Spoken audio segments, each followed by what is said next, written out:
শহীদরা না থাকলে প্রফেসর মোহাম্মদ ইউনূস আপনি আজকে জেলে থাকতেন। 6 তলার বিল্ডিং, লিফট ছাড়া, বিদ্যুৎ ছাড়া বিল্ডিং এর 6 তলায় হাসিনা আপনাকে উঠবস করাইতো। সেই দিনের কথা ভুলে যাবেন না। অথচ এখানে অনেক উপদেষ্টা দেখেছি ৭১-এর চেতনা বিক্রি করতে করতে 14ই ডিসেম্বরের শহীদদের কবর জিয়ারত করতে করতে মুখে ফেনা তুলে ফেলেছেন। কিন্তু রায়ের বাজার বধ্যভূমিতে জুলাইয়ের 114 শহীদের কবর জিয়ারত করার সময় তাদের নাই। আওয়ামী লীগ রাজনৈতিক দলের ডেফিনিশনে পড়ে কিনা সেটা আগে আদালতে আওয়ামী লীগকে প্রমাণ করতে হবে। যদি জনতার আদালতে, বাংলাদেশের গণ অভ্যুত্থান পরবর্তী বাংলাদেশ 2-এর আদালতে এবং বিচারিক আদালতে আওয়ামী লীগ প্রমাণ করতে পারে যে তারা রাজনৈতিক দলের সংজ্ঞা, সকল সংজ্ঞা পূরণ করেন, অনলি দেন তাদের রাজনীতি থাকার প্রশ্ন দ্বিতীয় প্রশ্ন আকারে আসবে।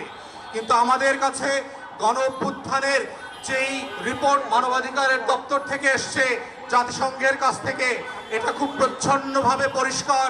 45-এ যেই যুক্তিতে এবং যেই কারণে জার্মানিতে নাৎসিদেরকে নিষিদ্ধ করা হয়েছিল, ফ্যাসিস্টদেরকে ইটালিতে নিষিদ্ধ করা হয়েছিল, ফ্রাঙ্কোর দলকে নিষিদ্ধ করা হয়েছিল, দক্ষিণ আমেরিকার প্রত্যেকটা গণ অভ্যুত্থানের বিপক্ষের শক্তিকে নিষিদ্ধ করা হয়েছিল। কঙ্গো এবং বুরুন্ডিতে সেই লাল কাল মার্কসের খ্রিস্টান মিলিশিয়াদেরকে নিষিদ্ধ করা হয়েছিল। জঙ্গি ট্রিপল-এক্সকে যেইভাবে ক্লু ক্লাক্স ক্লানকে আমেরিকাতে নিষিদ্ধ করা হয়েছে, তার প্রত্যেকটা সংজ্ঞায় আওয়ামী লীগ নোবেল পুরস্কার পেয়েছে। এবং ঠিক একই কারণে আওয়ামী লীগ নামক কোন এন্টিটির রাজনৈতিক দল আকারে কোনো সুবিধা পাবার কোনো সুযোগ 24-এর গণ অভ্যুত্থানের পরে স্বাধীন বাংলাদেশে আর থাকতে পারে না। অতএব 1400 শহীদের রক্ত দিয়ে দেয়ালে দেয়ালে আওয়ামী লীগের ভবিষ্যৎ লেখা হয়ে গেছে। ওই ভবিষ্যৎ কোন কালো কালি দিয়ে মুছে দিয়ে আবার নতুন করে লেখবার প্রয়োজন হবে না। তাই প্রশ্ন হচ্ছে আওয়ামী লীগ প্রশ্ন আমরা কিভাবে ডিল করব, এটাই হচ্ছে সম্মিলিত সিদ্ধান্তের জায়গা। এবং প্রধান উপদেষ্টার সাথে আমরা যখন দেখা করেছি, বারবার বলেছি 4টা গণ তদন্ত কমিশন গঠন করবার জন্য।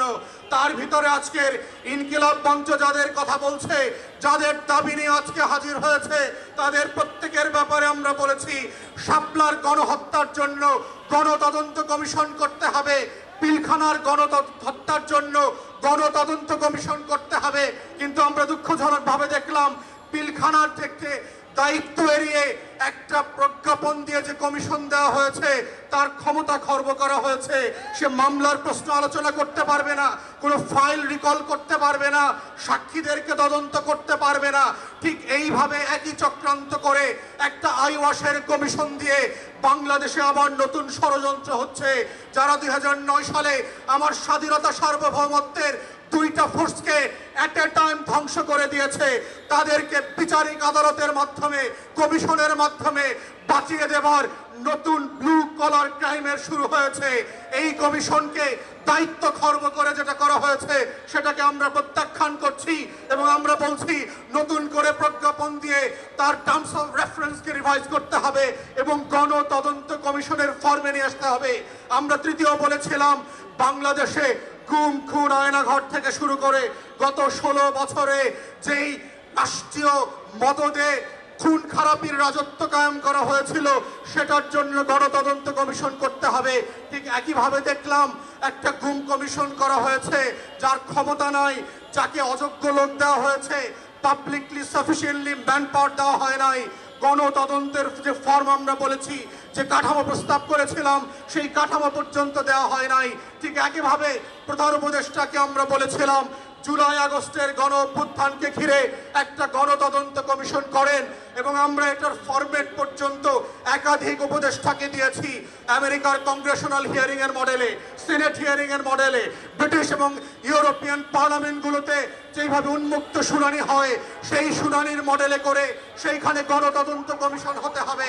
আজকের ইনকিলাব মঞ্চে এসে যেইভাবে শহীদরা তাদের বক্তব্যের কথা বলছে, সেই উন্মুক্ত শুনানিতে যেটা পিটিভি লাইভ সম্প্রচার করবে, সেখানে শহীদ পরিবার এসে তার গল্পের কথা বলবে, তার কষ্টের কথা বলবে, তার আকাঙ্ক্ষার কথা বলবে। আগামী দিনে আওয়ামী লীগের রাজনীতি থাকবে কি থাকবে না সেই কথা 1400 শহীদ পরিবারকে সিদ্ধান্ত নিতে হবে। সুশীল কোন সুশীল উপদেষ্টার কথায়